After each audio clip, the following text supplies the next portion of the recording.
नमस्कार, आप देख रहे हैं में हमेशा की तरह हम आज फिर से राजनीतिक मुद्दा चुनाव के चलते लगातार दोनों ही पक्षों से कई तरह के बयान सामने आ रहे हैं। कभी ईडी, कभी आईडी, कभी ईवीएम, तो अब सीआरपीएफ को भी इस राजनीति ने अपने घेरे में ले लिया है। जी हाँ, मुख्यमंत्री भूपेश बघेल ने हाल ही में सीआरपीएफ पर एक बड़ा सवाल और निर्वाचन आयोग पर एक बड़ा सवाल खड़ा किया है। तो आइए देखते हैं कि आखिर मुख्यमंत्री के इस सवाल का भाजपा क्या जवाब देती है। स्पेशल प्लेन से सीआरपीएफ की टीम आ चुकी है। कल ईडी के बड़े बड़े अधिकारी पहुंच रहे हैं छत्तीसगढ़ में, लेकिन सरकारी गाड़ी करके इन वाहनों की चेकिंग नहीं हो रही है। बड़े बड़े बक्से उतरे हैं। साधारण यात्री यदि जाए उसकी चेकिंग होती है। हम लोग हेलीकॉप्टर में जा रहे हैं, गाड़ी में जा रहे हैं, उसकी चेकिंग होती है।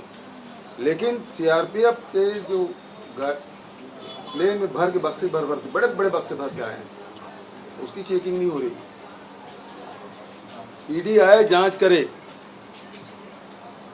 लेकिन निर्वाचन आयोग से मैं कहना चाहूँगा कि इनके वाहनों के भी चेकिंग होना चाहिए अनिवार्य रूप से, क्योंकि भारतीय जनता पार्टी हार मान चुकी है और ये आखिरी दांव है कि बक्सों में पैसे भर भर के लाए जा रहे हैं और उसका उपयोग मतदाताओं को प्रभावित करने के किया जाएगा। इसलिए सभी वाहनों की चेकिंग, खासकर ईडी और सीआरपीएफ के वाहनों की चेकिंग होना चाहिए। देखिए, प्रदेश में शराबबंदी नहीं हुई है, शराब का पूरा वातावरण फैला हुआ है। इस माहौल में कौन क्या कह रहा है, इसको प्रदेश की जनता समझती है। और यदि सीआरपीएफ, जो हमारे सुरक्षा के लोग हैं, जो अपनी जान की बाजी लगाकर सुरक्षा करते हैं, उन पर आरोप लगाते हुए कांग्रेस को शर्म नहीं आई। और ये विशुद्ध रूप से कांग्रेस ने स्वीकार कर लिया है कि वो ये चुनाव हार रही है। इसीलिए हारने के लिए क्या कहा जाएगा, इसका स्क्रिप्ट लिखने का काम कांग्रेस कर रही है। माननीय मुख्यमंत्री जी से ही अपेक्षा नहीं थी कि राज्य के प्रमुख हैं, विपरीत परिस्थितियों में वो सीआरपीएफ के लोग खड़े रहते हैं प्रदेश के हितों के लिए। आज उस सीआरपीएफ पर वो आरोप लगा रहे हैं, ये मुख्यमंत्री जी से उम्मीद नहीं थी। लेकिन उनको धन्यवाद देता हूं, उनके इस वक्तव्य ने ये साबित कर दिया है कि उन्होंने अपनी हार को स्वीकार कर लिया है।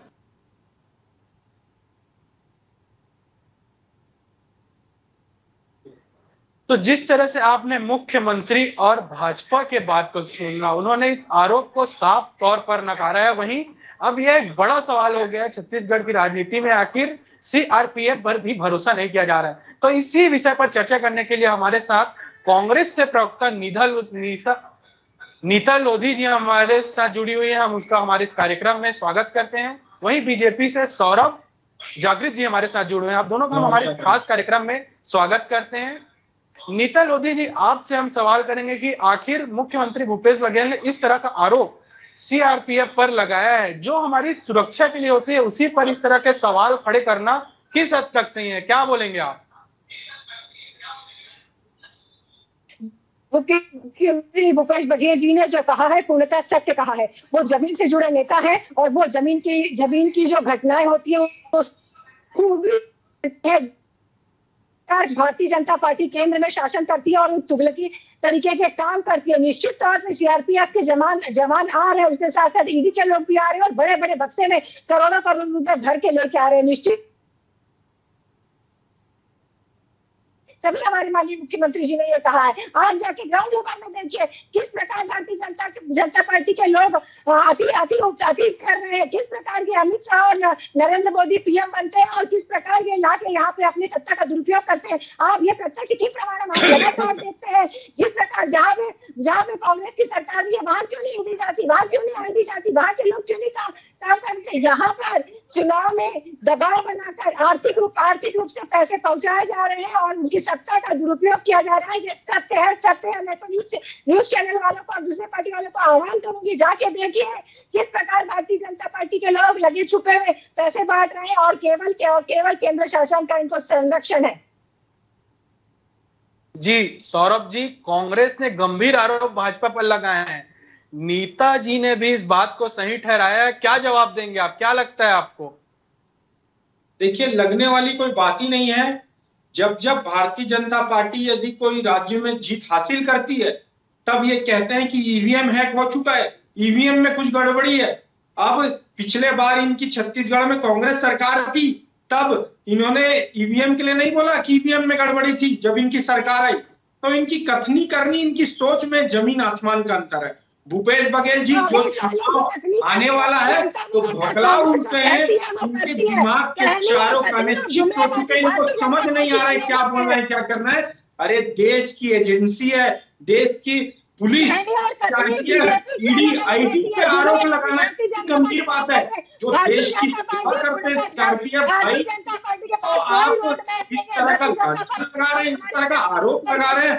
आपको शर्म आना चाहिए कि आपको पुलिस मंत्रालय, गृह मंत्रालय तक में, छत्तीसगढ़ के गृह मंत्रालय और भारत मंत्रालय पर भरोसा नहीं है। अरे सीआरपीएफ जवान सरहद पर खड़े होकर जी जान लगा के देश की रक्षा करते हैं, और उनपे आप इतना गंभीर आरोप लगा रहे हैं। और ये आरोप लगाने मैं बता देना चाहता हूँ, देखिए आप शब्दों को मत चेंज करिए, शब्दों को चेंज कर रहे हैं। आरोप भारतीय जनता पार्टी। जी नेता जी, आपको भी बोलने का मौका दिया जाएगा। देखिए, सीआरपीएफ पे इतना गंभीर आरोप लगाने का इनका तात्पर्य ये है क्योंकि ये जानते हैं कि जिस प्रकार से इन लोगों ने दुरुपयोग किया है छत्तीसगढ़ में, चाहे पूरे भारत देश में 70 साल इन्होंने राज किया, इन्होंने किस तरह से पैसे ट्रांसफर करना, आज देख लीजिए छत्तीसगढ़ में, छत्तीसगढ़ घोटालों का गढ़ बन चुका है। अरे भैया, ये नए नए प्रकार के घोटाले करते हैं। इन्होंने क्या घोटाला किया आप जान के हैरान हो जाएंगे। शराब घोटाला, इन्होंने तो पहले शराबबंदी कही, बात कही थी, परंतु वो बंद ना हो पाया। जनता पार्टी को ये बोलने का अधिकार नहीं है, आपका नैतिक दायित्व नहीं बनता ये बात कहने का। आप क्या बोलेंगे? आपकी जुमलेबाज वाली सरकार, 15 साल में आप लोगों ने वादा किया था कि 15 लाख रुपए आएंगे, आए क्या 15 लाख रुपए? और ये मैंने कहा था आप समझ आ रहा था हमारे नहीं बता इस तरह की है। जी नीता जी, अब आपको समय दिया जाएगा बोलने के लिए। आपकी बात रखिए। और ये कांग्रेस ईवीएम पर भी सवाल उठाती है, उसके बाद अब सीआरपीएफ पर भी इस तरह के सवाल उठा रही है। क्या ये चुनावी सवाल है? देखिए, भारतीय जनता पार्टी के नेताओं के ऊपर है जो दुरुपयोग करते हैं। आपने देखा होगा पिछले कई महीने से ईडी का दुरुपयोग कैसे होता है, सीबीआई का दुरुपयोग कैसे होता है। इनको मिलता कुछ नहीं है, केवल परेशान करने के लिए और बदनाम करने के से आते हैं। आज भी आप देखिए ईडी के लोग आ रहे हैं, बक्से भर भर के पैसे मिल रहे हैं, जवाहरात मिल रहे हैं, कहाँ से मिल रहे हैं? ये जुमलेबाज भारतीय जनता पार्टी की सरकार जान चुकी है कि ये हार रहे हैं, इनकी विदाई तय है छत्तीसगढ़ से। अरे हमारे नेता के यहाँ से नहीं मिल रहे हैं भैया। 30-40 लाख के चुनाव सामग्री कांग्रेस के, चाहे अमरजीत भगत हो गए, चाहे दूसरे नेता हो गए, ये मंत्री के यहाँ से मिल रहे हैं कांग्रेस के। भारतीय जनता पार्टी के कोई नेता का आज तक अभी तक एक भी सामान जब्त नहीं हुआ है। ऐसी भ्रांति सिर्फ कांग्रेस पार्टी कर सकती है जो ये दे सके। आप मेरी बात तो सुनिए, आप भारतीय जनता पार्टी के पास जनहित के कोई मुद्दे है ही नहीं। कांग्रेस पार्टी ने अपनी कार्य योजना बनाई है कि हमारे समृद्धशाली छत्तीसगढ़ के लोग कैसे और समृद्धशाली होंगे। आज केजी से पीजी तक के बच्चों की निःशुल्क शिक्षा देने वाली भूपेश बघेल जी की सरकार है। आज अगर 500 रुपए सब्सिडी एलपीजी गैस सिलेंडर में देगी तो वो कांग्रेस की सरकार देगी। 20 क्विंटल 25 एकड़ धान खरीदेगी तो हमारी कांग्रेस की सरकार खरीदेगी। आज यदि हम तेंदुपत्ता संग्राहकों को बोनस दे पा रहे हैं तो आज हमारी कांग्रेस पार्टी की सरकार दे रही है। यदि हम भूमिहीन किसान मजदूरों को 7,000 से लेकर 10,000 रुपए दे पा रहे हैं तो कांग्रेस की सरकार। भारतीय जनता पार्टी की एक भी योजना, एक भी कार्यशैली नहीं है, एक भी रोड मैप नहीं है जिसको वो जनता के पास ला सके। ये समझ गए कि ये चुनाव हार रहा है, इसीलिए सीआरपीएफ का, ईडी का अपने केंद्र शासन में रहने के कारण अपने प्रशासकीय उपक्रमों का दुरुपयोग करना भारतीय जनता पार्टी की संस्कृति बन चुकी है। ये पूरा बीट कांग्रेसिया जो आजादी से पहले अंग्रेजों से नहीं डरे तो इन चोरों से क्या डरेंगे? हम राहुल गांधी जी के लोग हैं, हम भूपेश बघेल जी के नेतृत्व में लोगों की, जनता की सेवा करने के लोग हैं। हमारी जनता देखिएगा ईवीएम खुलेंगे तब कांग्रेस को कैसे बहुमत मिलता है। इस बार 75 सरकार बनाएगी और भूपेश बघेल जी का कोई साथ भारतीय जनता पार्टी के पास नहीं है, इसलिए वो अपनी बी टीमों को और अपने प्रशासन का दुरुपयोग कर रही है हमारे छत्तीसगढ़ में। पर हमारी छत्तीसगढ़ की जनता इनके कुचरित्र को भली भांति जानती है और इसका मुंह तो जनता हमारी देगी, छत्तीसगढ़ के किसान देंगे, छत्तीसगढ़ की महिलाएं देंगी, छत्तीसगढ़ के रोजगार भाई देंगे, रोजगार मिलने वाले भाई देंगे। सारे लोग भारतीय जनता पार्टी को उल्टा जवाब देंगे और उनको मुंह खानी पड़ेगी और भूपेश बघेल जी बहुमत के साथ फिर से सत्ता में काबिज होंगे।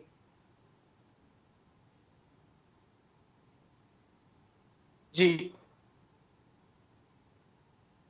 जी सौरभ जी, कांग्रेस शुरू से भाजपा पर आरोप लगाते आ रही है कि भाजपा जीत के लिए किसी भी हद तक जा सकती है। कुछ दिनों पहले अभी मुख्यमंत्री ने अपने फोन को हैक होने का भी दावा किया था। अब उसके बाद इस तरह के आरोप लगातार भाजपा पर लगाए जा रहे हैं। क्या केंद्र का इससे कोई नाता है? देखिए, आरोप लगाने के मामले में कांग्रेस सरकार कहीं चूकती नहीं। यदि आपका फोन हैक होता तो इसका प्रमाण आप प्रस्तुत कर सकते थे मीडिया के सामने, जो कि प्रस्तुत भूपेश बघेल जी कांग्रेस के कोई नेता कर नहीं सकते। तो इससे साफ साफ समझ आ जाता है कि झूठे आरोप लगाने पे कांग्रेस पार्टी मानी है और जनता साफ साफ समझ जाती है कि कौन झूठा है कौन। दूसरी बात, यदि ये केंद्र की कोई भी एजेंसी पे आरोप लगाते हैं तो मैं आपको बताना चाहता हूं, आरोप लगाने से पहले छत्तीसगढ़ में जितने भ्रष्टाचार हो रहे हैं, जिस हिसाब से नेता के रिश्तेदारों के यहाँ पैसे मिल रहे हैं, जिस हिसाब से नेता के रिश्तेदार जो हैं वह जेल की सलाखों पे हैं, चाहे कोल घोटाला देख लीजिए, चाहे शराब घोटाला देख लीजिए, तमाम घोटाले हो रहे हैं। तो क्या छत्तीसगढ़ की जनता ये नहीं चाहती उनका जांच हो? यदि जांच हो रहा है, आरोपी निकल रहे हैं, तो कांग्रेस के नेताओं के पेट में दर्द होता है। दूसरी बात, ये चिल्ला कर कहते हैं कि हमने कर्ज माफ किया है, तो मैं पूछना चाहता हूं, आप कौन सा कर्ज माफ किए हो? आप बता दीजिए। अल्पकालीन, दीर्घकालीन, कौन सा कालीन का कर्ज माफ किया हो आपने? अरे भैया, आपने छत्तीसगढ़ की जनता को गंगा जल देकर ये कसम खाई थी कि सरकार बनेगी उस दिन आपका कर्ज माफ हो जाता है। और एक दिन पहले भूपेश बघेल का अभी बयान आता है, हमने सिर्फ अल्पकालीन कर्ज माफ किया है, तो बाकी किसान की आत्महत्या कर ले जिन्होंने कर्ज लिया है, बाकी किसान क्या कुएं में कूद कर मर जाए जिन्होंने कर्ज लिया है। और वो कहते हैं कि हमारी भाषा किसान और कांग्रेस पार्टी जानेगी। अरे तो भैया, तो जनता क्या मूर्ख है जो आपकी भाषा नहीं पहचान पाती? दूसरी बात, ये धान खरीदी की बात करते हैं। अरे भैया, धान खरीदी में इन्होंने कहा था कि कोई लिमिट नहीं रहेगा धान खरीदी में, और जब धान खरीदी की बात कर आती है तो 15 क्विंटल धान खरीदी की बात कर देते। इन्होंने तो भाई साहब सिंचाई पंप तक में घोटाला कर दिया। क्षेत्रों में बिजली नहीं है, थक गए। तकलीफ आ रही है, वहां पर उनको दे नहीं पाए। दूसरी बात, यदि छत्तीसगढ़ में भूपेश बघेल जी या उनके राहुल गांधी कोई भी नेता आते हैं, वो ये बताते हैं कि फूड प्रोसेसिंग यूनिट सब जगह लगभग 2000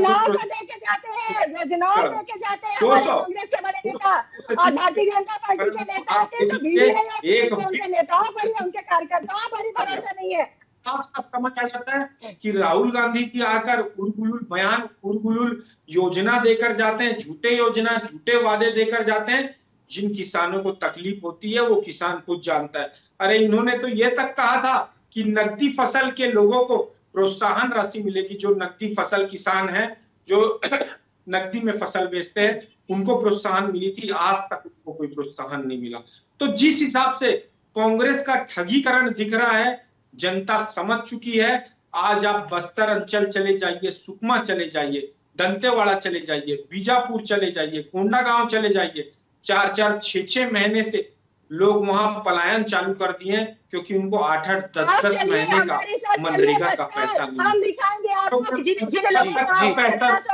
आदिवासियों को जो जेल में डाल रखा था ना, वो खुशहाल जीवन बिता रहे हैं, किसानी कर रहे हैं। 3000 स्कूल जो भारतीय जनता पार्टी ने बंद कर दिए थे ना आदिवासी क्षेत्र में, कांग्रेस ने उसको स्कूलों को खुलाया है। आप देखेंगे आदिवासी क्षेत्र के बच्चे अंग्रेजी कर्राटेदार अंग्रेजी बोल रहे हैं। लघु वनोपज आप जो 6 देते थे ना, हमारे यहाँ 66 वनोपज शामिल किया गया। आप वहाँ आदिवासी बहने डनफ के मामले से कैसे, डनफ के में सिलाई कढ़ाई करके कैसे कैसे समृद्धशाली हो जाए। आप चलिए तो बस्तर, हम बताते हैं बस्तर के लोग कैसे खुशहाल है, हम बताते हैं कि आदिवासी भाई बहनों को कैसे रोजगार मिल पाया है। आज आदिवासी क्षेत्र के बच्चे से फर्राटेदार अंग्रेजी बोल पा रहे हैं। आज वनोपज का 67 वनोपज को शामिल किया गया है। आज सिवरा को भी आपने वनोपज में शामिल किया। आज केजी से लेकर पीजी तक की निःशुल्क शिक्षा कांग्रेस पार्टी दे रही है। आज किसानों के कर्जा माफी की बात करते हैं भारतीय जनता पार्टी के। ये भाई साहब आप देखे होंगे कांग्रेस पार्टी सभी लोगों को एक नजरिए से देखती है। अगर किसानों का कर्जा न माफ हुआ है तो भारतीय जनता पार्टी के बड़े बड़े लोगों का भी माफ हुआ। आप अपने नेता से जाके पूछिए, रमन सिंह जी का कितना कर्जा माफ हुआ और बिजमोहन सिंह जी का और धर्मलाल कौशिक जी का कितना माफ हुआ है। 3,500 से भी ज्यादा भारतीय जनता पार्टी के नेता और कार्यकर्ता होंगे जिनका कर्जा माफ हुआ होगा। और आप बात करते हैं स्कूली शिक्षा, स्वास्थ्य की बात करिए, जो स्वास्थ्य में 5 लाख से 10,000 बढ़ा दिया। आपने देखा होगा जो एपीएल में जो 50,000 था उसको हमारी सरकार ने 5,000 किया।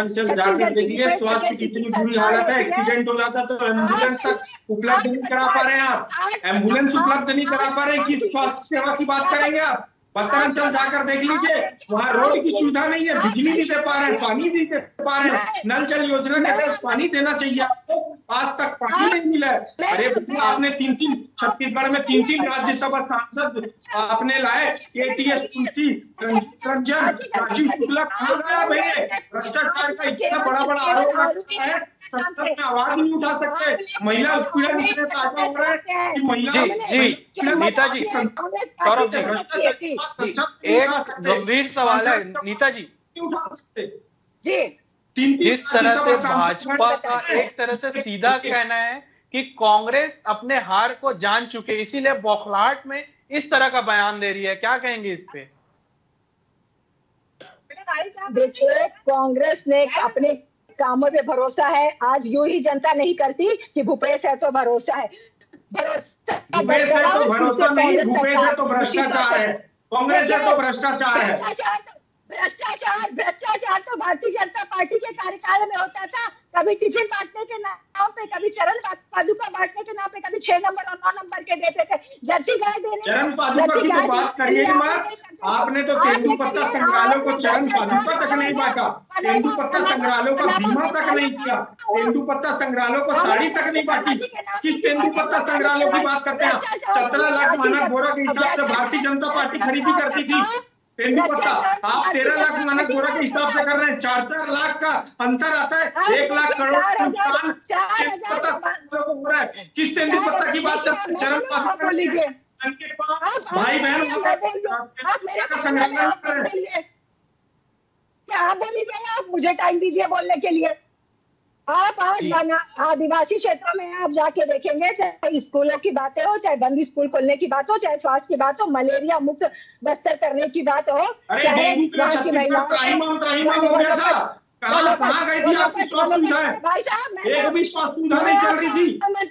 चलिए आइए आप छत्तीसगढ़ के किसी भी जिले के किसी भी ग्राम से आप चलिए, सब जगह सब जिले के सब ग्राम पे आज डेंगू फैल चुका है। डेंगू के लिए कोई भी योजना नहीं निकाली आपने,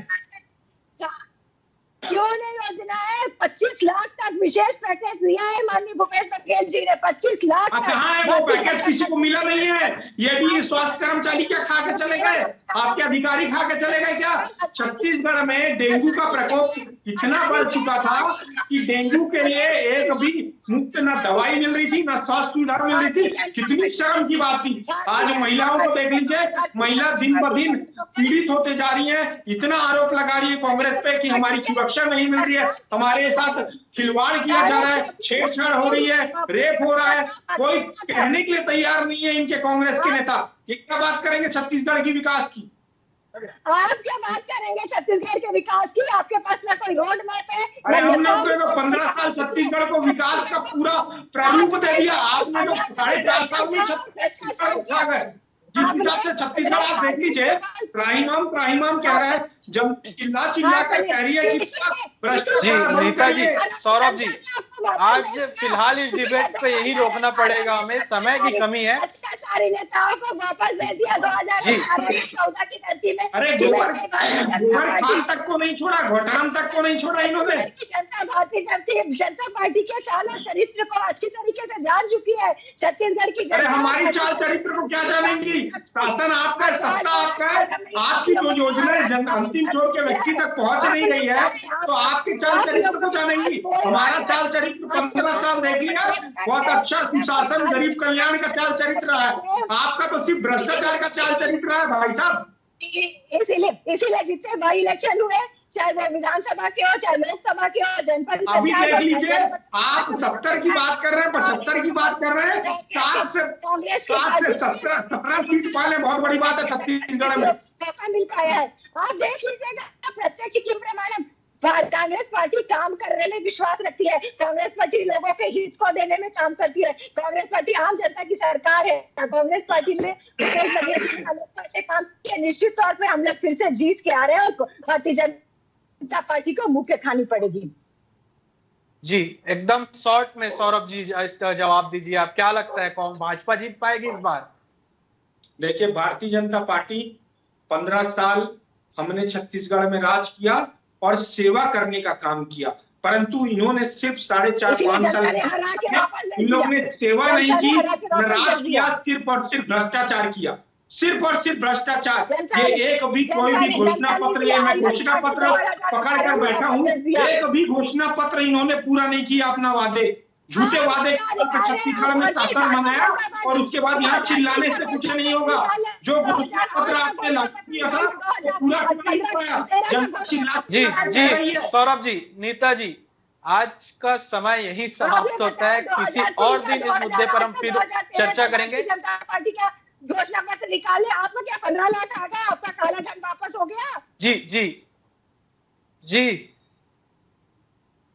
जी नीता जी, आज के लिए धन्यवाद। आप दोनों ही प्रवक्ताओं का मैं हमारे इस खास कार्यक्रम में जुड़ने के लिए तहे दिल से शुक्रिया करता हूं। इसी तरह से लगातार छत्तीसगढ़ में राजनीति पर तरह तरह की वार प्रतिवार, आरोप प्रत्यारोप लगातार जारी है। लगातार कांग्रेस, ईवीएम हो, आईटी, ईडी हो या सीआरपीएफ को भी छोड़ती दोनों ही पार्टियां नजर नहीं आ रही है। जिस तरह से छत्तीसगढ़ में अब लगातार बड़े बड़े मंत्रियों, मुख्यमंत्री, प्रधानमंत्री और गृह मंत्रियों का दौरा लगातार जारी है। अब छत्तीसगढ़ में चुनाव को कुछ ही समय बाकी है। अब देखने वाली बात होगी कि चुनाव में जनता किसे चुनकर अपना प्रतिनिधि बनाती है। धन्यवाद।